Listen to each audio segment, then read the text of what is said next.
Voilà, je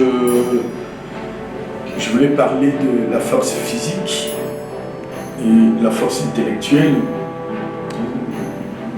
Ceux qui nous suivent sur le jeu de télévision. Commençons par la force physique. La force physique, c'est celle qui est utilisée par les manuels, par notre force humaine, par l'énergie humaine. Et cette force est très souvent utilisée par les gens qui font le champ, qui sont des travaux manuels, qui sont dans des travaux manuels. Je prends ici l'agriculture, la pêche, l'élevage et autres. De telle enseigne que la personne doit comprendre qu'il y a une usure, il y a l'usure du corps humain. La force que tu as à 18 ans, à 25 ans, à 30 ans, à 40 ans, à 50 ans, à 55 ans, à 60 ans, à 65 ans, jusqu'à 85 ans, n'est pas la même. Voilà pourquoi les souhaits ont toujours été que pendant que l'énergie est fraîche, contribue à l'évolution de ton état, de ton pays. Nous disons toujours que ceux qui ont dans cette force nourri la population, ceux qui sont dans cette force, dans ces travaux manuels, dans l'agriculture, dans tout ce que j'ai cité, arrivent à apporter un plus dans le développement de leur nation. C'est-à-dire que les produits de leur travail conduisent directement à la consommation. Et de l'autre côté de l'État, il est appelé à les encourager, à les encadrer.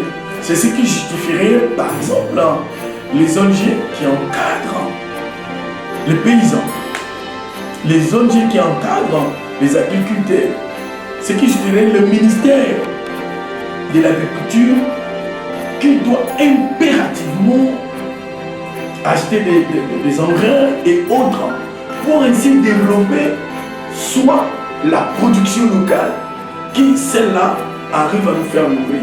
Et on n'arrivera jamais à l'autosuffisance alimentaire.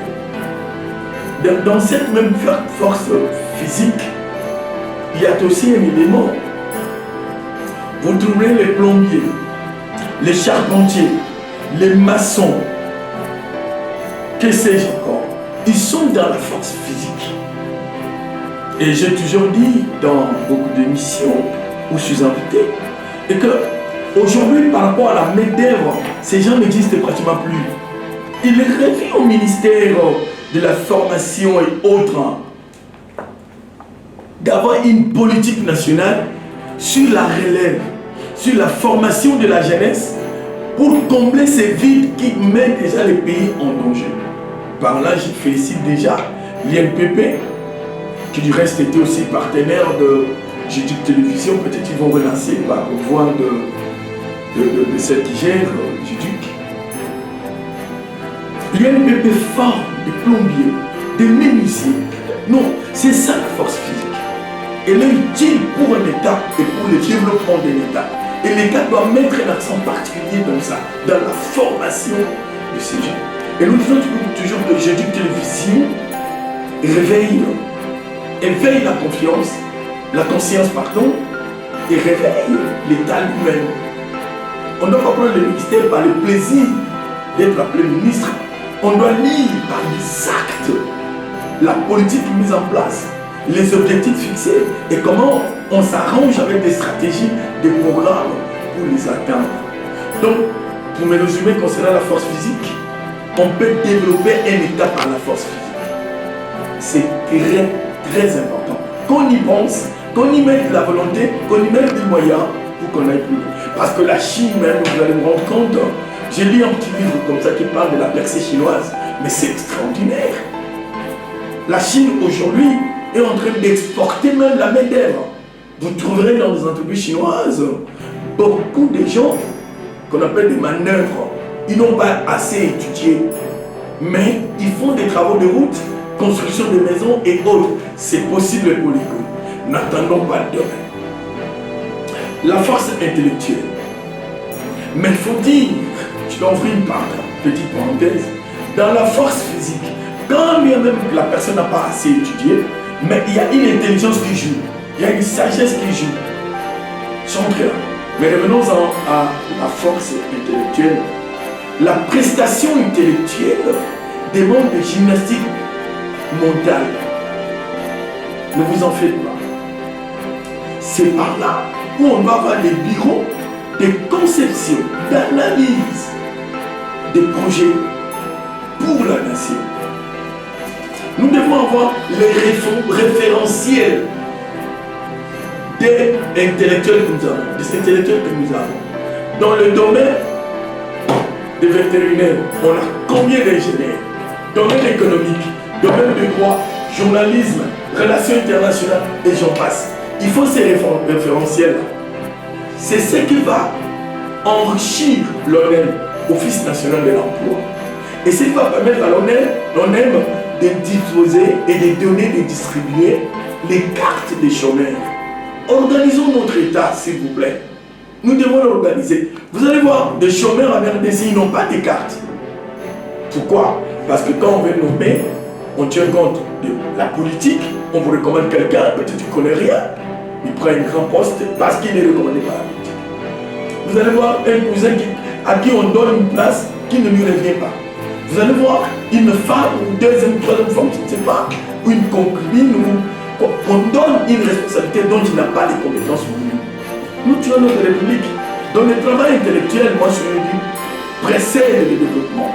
Parce que les facteurs, sinon la structure la plus importante dans le développement de l'État, c'est la structure mentale. Et dans le travail intellectuel, c'est là où nous reculons pour dire en amont qu'il faut une formation qui se doit en aval, pardon. Il faut que le professeur, le chef du travail, les assistants comprennent que la mission qui est la nôtre, elle n'est pas à blaguer. Ne regardez pas les sexes. Regardez la tête de cette femme qui est devant toi. Regardez la tête de ces jeunes hommes qui est devant toi. Formons réellement. Oui, évidemment, les gens sont mal payés, ça se connaît, c'est connu. Un chef de travaux à peine $300. Et aujourd'hui, on ne peut plus parler de $300, on peut parler de $240. Un chef de travaux, vous vous rendez compte que l'État voit de ce côté-là. Mais cela ne nous empêche pas de former. Et également dans la section, dans la nomination des assistants. Il faut en tenir compte. Un assistant, c'est quelqu'un qu'on a préparé depuis la première année de graduat jusqu'en deuxième licence. Il a un maître qui le suivait de près et qui l'orientait. Aujourd'hui, il suffirait de corrompre, distinguer, on vous nomme assistant. C'est ce qui cause des bavures aujourd'hui à l'université. Donc le travail intellectuel, c'est un travail conceptuel et qui doit être mis en exécution par les exécutants, comme on dit, par les gens de la maîtrise, la classe moyenne. Alors, ici, je fais allusion aux prestations intellectuelles. Est-ce que le Congo, notre pays, avons-nous des bureaux d'études sérieux? Avons-nous des centres de réflexion? Qu'est-ce que nous laissons, nous disons à la jeunesse? Cette jeunesse qui reste dans un comportement qui reste à désirer. Demain, c'est déjà aujourd'hui, disait un prophète, disait le cardinal Moussengo. Demain, c'est déjà aujourd'hui, il faut y penser à la formation de la jeunesse, il faut y penser à la relève. Côté professionnel, côté de la fonction publique. Vous savez que la fonction publique, c'est un outil de développement, c'est l'épine dorsale de développement d'un État. La fonction publique, mais c'est là où va partir le développement. La fonction publique, mais c'est la vie de toute une nation. Aujourd'hui, on se rend compte que même sur le plan administratif, les gens ne maîtrisent pas, ne fût-ce que la procédure administrative. C'est des chefs de bureau, directeurs, quelle collaboration il y a, quel lien il y a, quelle entente et comment travailler ensemble. Il faut former la jeunesse dans ça. Les gens qui viennent en stage, ils deviennent aux gens envoyés à l'HTTP. C'est quel pays nous voulons laisser à la jeunesse? Je ne parle pas de cette jeunesse chez SAC. qui est pratiquement sacrifié. Non, je parle de nos enfants. Je parle de ceux qui nous vont remplacer demain. Faudrait qu'il nous croisons les bras. Nous disons non. Comme j'ai dit télévision est là, nous pensons que ceux qui prennent le temps de suivre cette télévision comprennent qu'il y a un demain qui est déjà aujourd'hui. Qu'il y a un pays à gérer demain qui commence aujourd'hui. Vous voulez que je vous parle de votre vie de demain? Et d'ailleurs, ce que vous faites aujourd'hui, comment vous vous préparez aujourd'hui, c'est ce que va refléter votre vie de demain.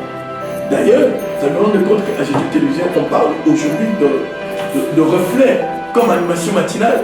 C'est pour montrer l'état de notre société, ce qu'il y a dans notre société, et comment on peut y remédier, comment on peut changer cela. C'est ça les reflets, l'animation que les gens suivent aujourd'hui. Nous pensons que les prestations intellectuelles doivent être bien rémunérées et nous devons le faire avec tous les Syriens. On doit faire des mémos donner au chef de l'État, donner des mémos donner au ministre sectoriel, faire des mémos donner au premier ministre. C'est comme ça que nous pouvons contribuer au lieu de rester dans le critique. Je dis que là, venez en passer et réfléchir ensemble dans le Palabre, qui est un espace réservé pour tout ça. Je pense qu'en résumé, la force physique peut contribuer au développement de l'État, mais également la force intellectuelle, les prestations intellectuelles peuvent aussi contribuer au développement de l'État.